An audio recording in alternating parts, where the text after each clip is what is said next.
اے د دنیا پر رنگینو مینا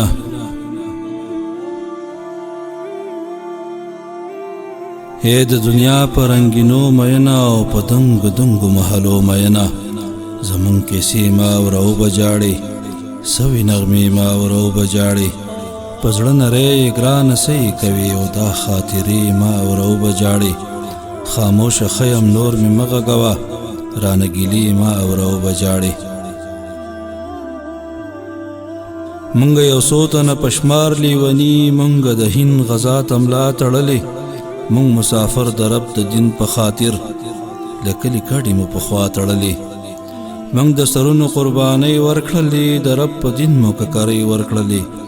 منګ لګی تندې تکلیفونه تیر کړل منګ زنجیرونه زندانونه تیر کړل منګ د زنجیر سره خبرې وکړې زمونږ په حال باندې زندان وجړل په منګ دومره ډیر ظلمونه وشول په مظلومیت زمونږ اسمان وجړل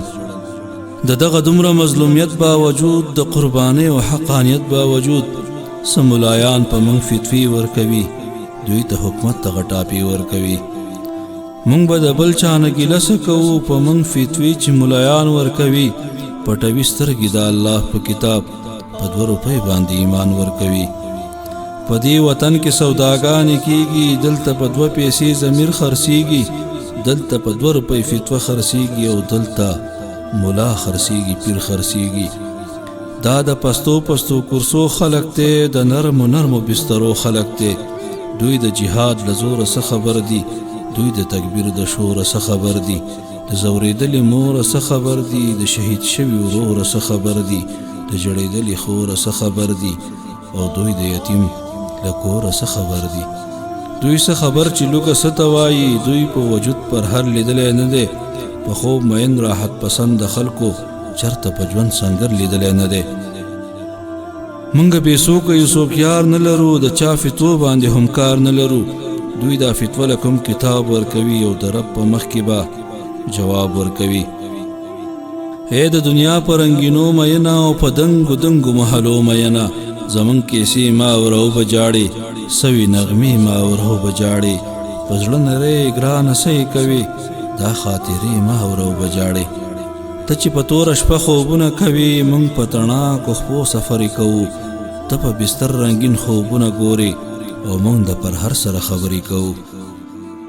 چې تور شپه شي خاموشي خوره شي مونږ د منزل په لوري لاره وهو اسمان د اوښکو کستورو ډک وي راته سپوږمۍ راګوري لاره وهو زمونږ ژوند لکه د ستورو په شان د شپې سفر کوو روان یو مونږه چې رڼایي شي مونږ هم پناه شو د ورځې پټ له دې جهان یو مونږه تاسو تسپو باندې خدای یادوئ مونږ د ټوپک په شپېلۍ ذکر کوو تاسو محدود یې تر خپل ځانه پورې او مونږ د ټولې نړۍ فکر کوو ستاسو چې خپل څوک له دنیا نه لاړ شي میراث کې تاسو ته سامان پاتې شي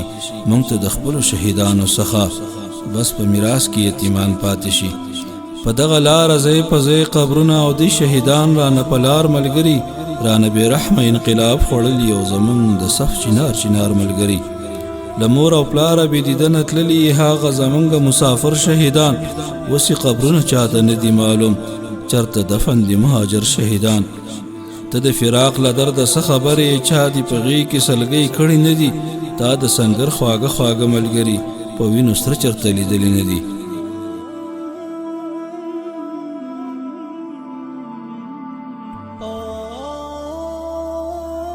د ستړو لارو دغه ستړي کیسې